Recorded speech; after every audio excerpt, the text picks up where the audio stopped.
يا صباح الورد والياسمين على احلى متابعين لو انتوا بتشوفوا الفيديو ده الصبح، ويا مساء الورد والياسمين على احلى متابعين لو انتوا بتشوفوا الفيديو ده بالليل. وحشتوني جدا جدا جدا من اخر فيديو فات. انا عارفه ان انا قصرت معاكم في الفتره اللي فاتت، بس كان عندي شويه ضغوط وحاجات كتير قوي قوي، وهتشوفوها في الفيديوهات الجايه هنزلها لكم باذن الله. بس بما ان الوقت قفز كده عليا وما عادش حاجه على العيد، كل سنه وانتم طيبين، فالفيديو بتاع النهارده هيكون مشترياتي واستعداداتي كده لعيد الفطر، وبعد كده هبدأ لكم بتجديدات الشقة وهتشوفوا التطورات واحدة واحدة وكل حاجة مصورة. بس قبل أي حاجة نكتب ونقول اللهم صل وسلم وبارك عليك يا حبيبي يا رسول الله. طبعا زي ما انتم شايفين كده، ده كده سجاد ومشايات، تمام. بجانب بقى لبس العيد، بجانب الحاجات اللي انا جبناها. تعالوا كده نبدأ ونشوف بقى كل حاجة جبناها، عشان الفيديو ما يطولش عليكم هفرجكم الحاجه. بس الاسعار بقى صراحه انا مش متذكره، تمام. ده كده بنطلون لبنتي اللي هي في تاني اعدادي، تمام.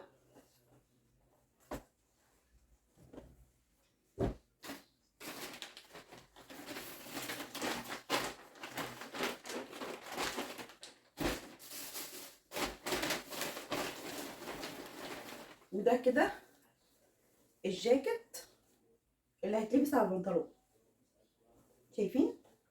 شايفين الجمال. ده على البنطلون الكحلي.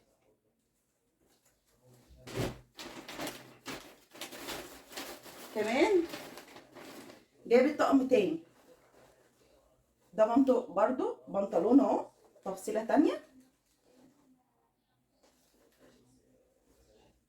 اهو، باجي. ودي كده البلوزه بتاعته او الجاكيت بتاعه. الستايل بتاعها قصير من قدام وطويل من ورا. بصوا لاحظوا الفرق، هي حاجه بسيطه يعني. اه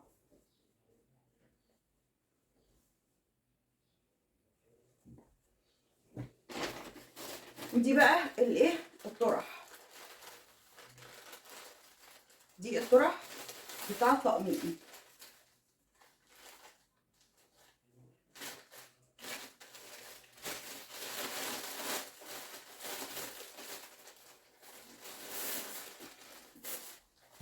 وجابت كمان شنطه اهي،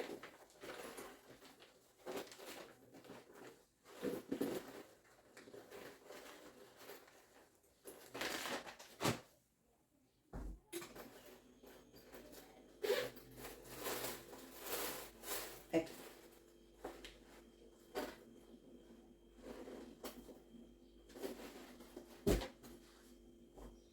وكمان ده الكوتشي بتاعها. اه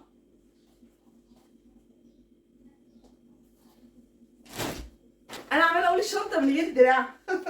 الدراع بتاع الشنطه اهو، وكمان معاها بكه. بصوا اه،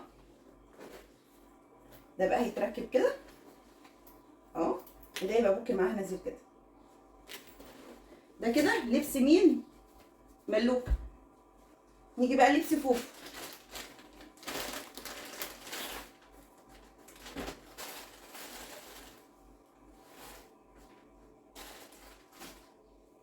ده دريس اهو، زي ما انتم شايفين كده اه.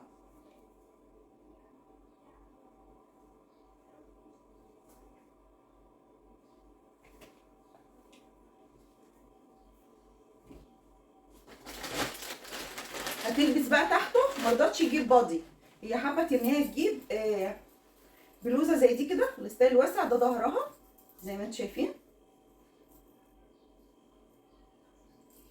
برضه ظهرها.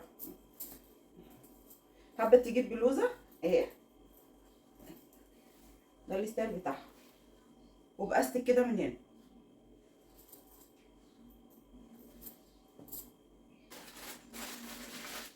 ودي الطرحه بتاعتها.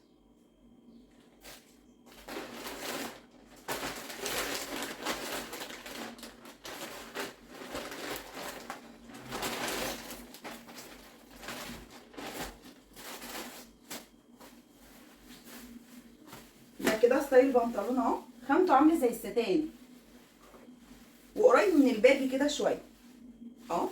ده الطقم التاني بتاعها.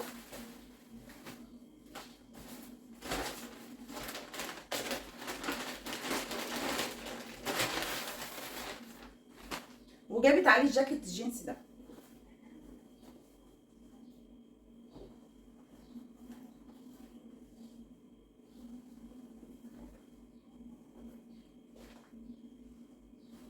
دول الطقمين بتوعها.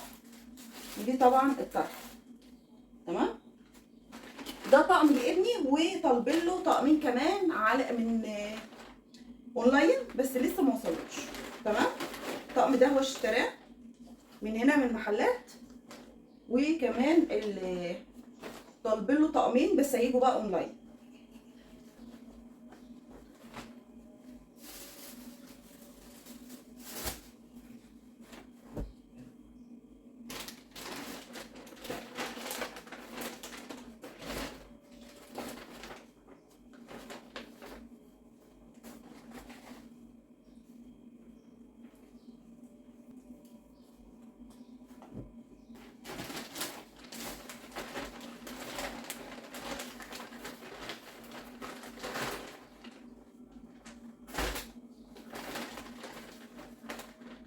ده كده بتاع فوفو، ده الهيلز اللي هتلبسه على الدريس بتاعها.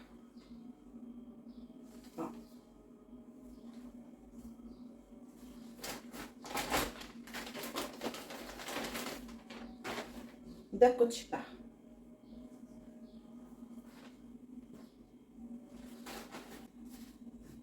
وده كده الكوتشي بتاع ابني.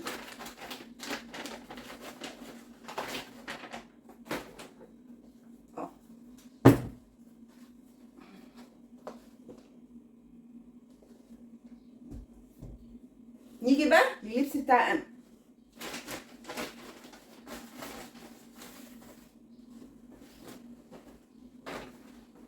دي كده عباية البيت.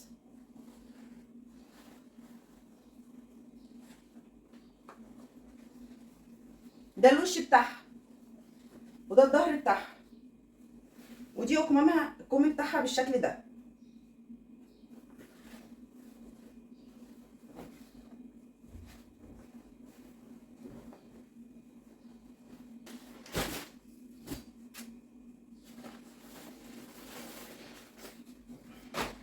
ودي عباية تانية بس لونها كحلي، انا بحب الغوامق. شايفين الستايل بتاعها؟ وده الكم بتاعها كده زي ما انتم شايفين كده. الجنب بقى بتاعها اهو، وبرده لها جنب تاني نفس الوضع اهو. شايفين؟ نيجي بقى للبس الخروج بتاعي.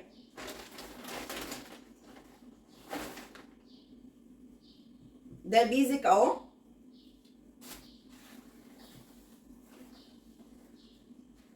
مقفول لغايه تحت وطويل، مش من اللي هو القصير. وده كده عليه كارتيجان اه.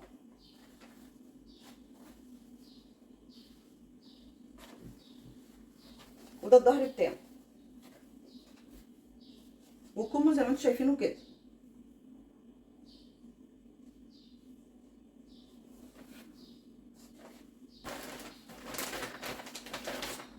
ودي بقى الطرحه بتاعته. ده كده لبسنا. جوزي لسه هينزل يشتري النهارده. تمام. عجبني البناطيل دي، طريه قوي وحلوه من تحت كده، ماسكين من على الرجل ومن فوق كده الشكل ده. فجبت منهم 3، اللون ده واللون ده واللون ده.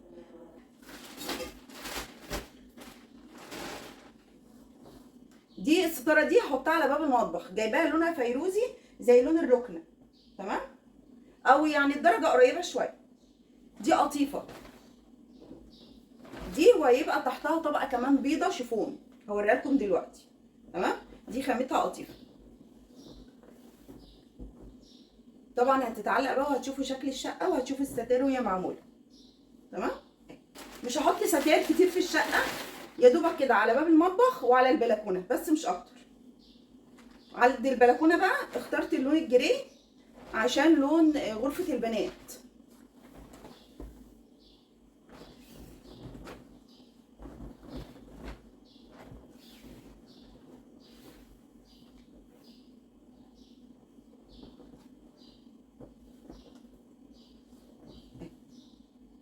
عايزه اقول لكم ان دي بقى تحتها طبقه بيضه. تمام.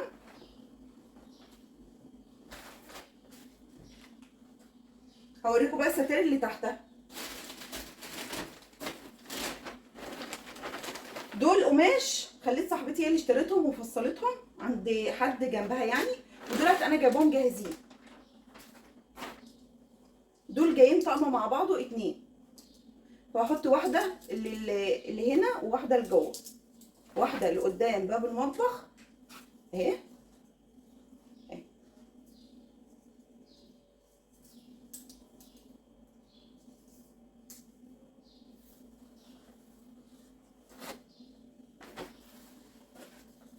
وده الديل بتاعها.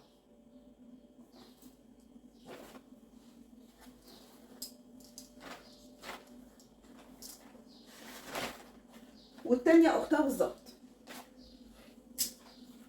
هي بقى بتاعت الركنه دي خليت برضو صاحبتي زهراء الشرقاوي، خليتها برضو هي بتجيب القماش ده، خليتها جابت القماش ده وفصلت لي خداديات للركنه من دول. تمام. وجابت لي كمان قماش هحطه بقى ايه كمفارش كده. دي بقى معموله كده بسوسته، عملت 4 منهم. عايزه اقول لكم بقى ان الستاير دي المفروض على كل مكان هيركب ماسورتين، هما نسم وجايبين لي 2 بس، المفروض يجيبوا 4 مواسير. لسه بعتهم النهارده يجيبوا 2 كمان. تمام.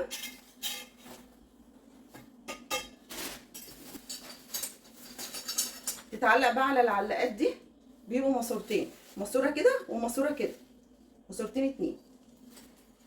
ومن الجنب هبدا ان انا المها وهركب دي كده اهي. طب ما جبتوش بقى دي فضي ودي فضي وكله فضي ليه؟ هما ما يلقوش من دي فضي. تمام.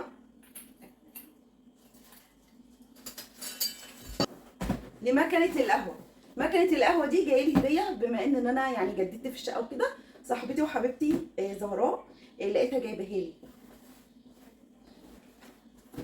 دي مكنه قهوه، هي عارفه ان انا مدمنه قهوه، وقالت بقى تسهل عليا الامر وانا قاعده كده، بدل ما كل شويه ادخل المطبخ تبقى سهله بقى جنبي كده وايه واعمل عليه. وخاصه ان هي عارفه ان انا وجوزي بنشرب قهوه على طول.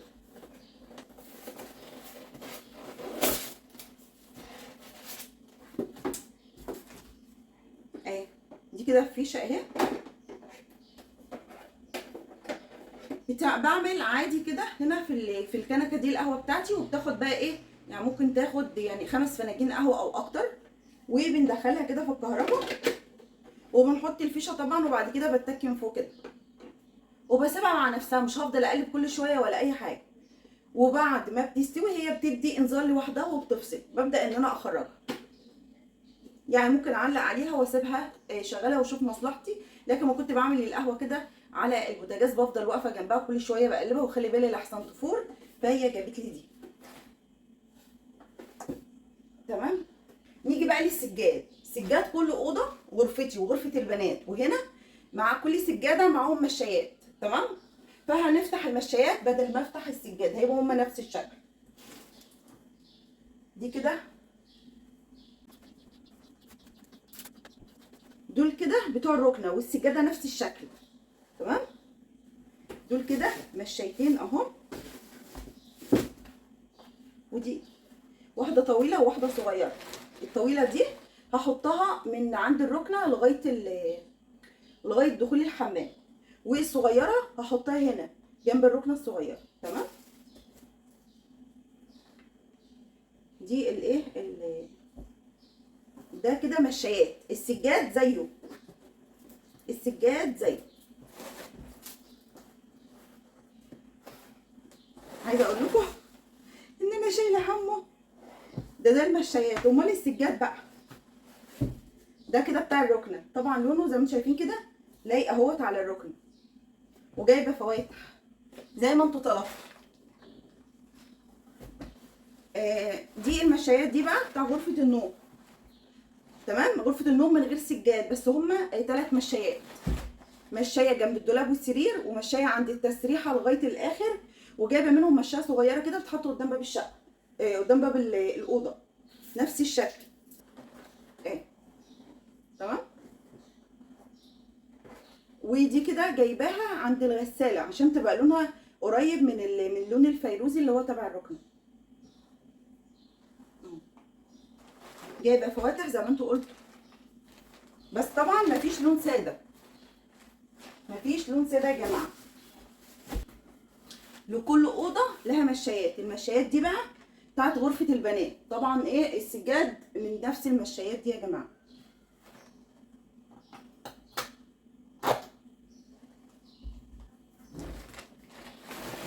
بما ان غرفه البنات لونها اللون الجري ده، بس جايبه الفواتح زي ما انتم شايفين عشان يفتحوا كده الشقه. برضو السجاده نفس اللون. دي بتاعت اوضه النوم برضو. تمام، اللي هي دي منها الصغيره ودي الكبيره بتاعتها. ودي السجاده بتاعت البنات، ودي السجاده بتاعت الركن. تمام. الحاجات بتاعت بقى العيد اللي بنجيبها كلنا كل سنه وانتم طيبين، الكحك والبسكوت والغريبه والشوكولاتات والكلام ده. انا بصراحه ما كانش عندي وقت خالص خالص ان انا اعمل كحك زي السنه اللي فاتت، فقلت بصراحه ما عنديش وقت ومضغوطه، خلاص هشتري جاهز السنه دي. ده كده البسكوت اهو، وبيبقى جميل والله، حلو جدا يعني. ما شاء الله. جايبه من كل حاجه كيلو. ده كيلو بسكوت، ودي كده قريبه. تمام. وده كده الكحك، كحك ما شاء الله عالي وجميل زي ما انتم شايفين كده. عالي وناعمه وحلوه قوي. انا بحب الكحك بتاع ابو شامه. وده بدفور، جبت بدفور وغريبه وكحك. بس طبعا الكحك احنا يعني لنا قابليه فيه اكتر، فجايبه 2 كيلو، لكن من كل حاجه كيلو. وده البدفور. انا بقى لو حابه اخد كل 2 مع بعض، احط ما بينهم مربى والزقهم واحطهم كده في فورماسيلا او اي حاجه. بس هما مش بيحبوا الحاجات دي، هما بيحبوا ياكلوا كده جنب الشاي او جنب اللبن او نسكافيه او اي حاجه. وده كمان كيلو كحك اهو. جابت 2 كيلو كحك، واحد بسكوت واحد غريبه وواحد بديفور. وجبت بقى الشوكولاتات رضيت الكل، يعني كل واحد فينا بيحب نوع معين. الشوكولاته اللي هي البولو دي اساسا عندنا لازم كل سنه نجيبها، وبالتالي اغلبيه المصريين يعني بيجيبوها.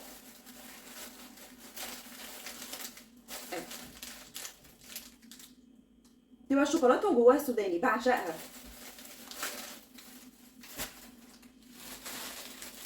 دي بقى حاجه اسمها قشطه.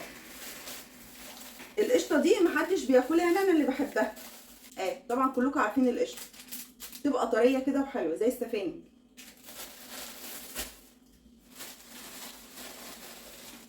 وده توفي، جوزي بيعشقه.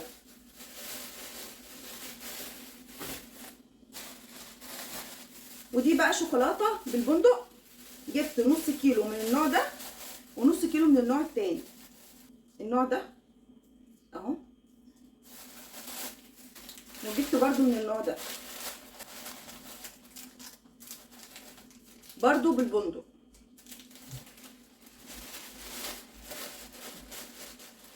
جبت بقى ترمس وسوداني وبليله. ده سوداني اهو، بنجيبه محمص معمول جاهز. ودي بليله باجي من بالليل كده وبنقعها واقوم جايه سلقاها. والترمس بقى هعمله النهارده ان شاء الله. ده انا جايباه حلو، ما لحقتش المر ده، المفروض اجيبها اجيبه من قبلها ب4 ايام، وما عادش غير يومين او 3 على العيد. كل سنه وانتم طيبين. دي كانت مشترياتي، وده اكبر فيديو بجد كده المشتريات، خاصه ان انا جايبه سجاد جديد علشان انتوا عارفين ان انا جددت الركنه. يا رب تكون مشتريات النهارده عجبتكم، وتكون يكون ذوقي كده يكون حلو وعايزه اقول لكم في نهايه الفيديو ان انتوا بجد يعني احلى حاجه ليا في الدنيا. بحبكم بحبكم بجد من القلب. بتمنى ان انتوا تشجعوني على القناه وتستمروا معايا، هو ده اللي يخليني ان انا هستمر. لكن ما بلاقي المشاهدات ضعيفه او التفاعل ضعيف، هو ده اللي بيخليني ان انا اوقف. فنفسي ارجع كده زي الاول بحماس وشده اقوى، واشتغل اكتر واكتر عن الاول. بس كل اللي انا طالباه منكم تعملوا دايما تفاعل كده على الفيديو، لايك، كومنت، مشاركه، يعني تقفوا كده جنب الصفحه بتاعتي عشان صفحتي تكبر، وانا مش هكبر الا بكم انتوا يا احلى اخوات. واشوفكم ان شاء الله في فيديو جديد. باي باي، مع السلامه.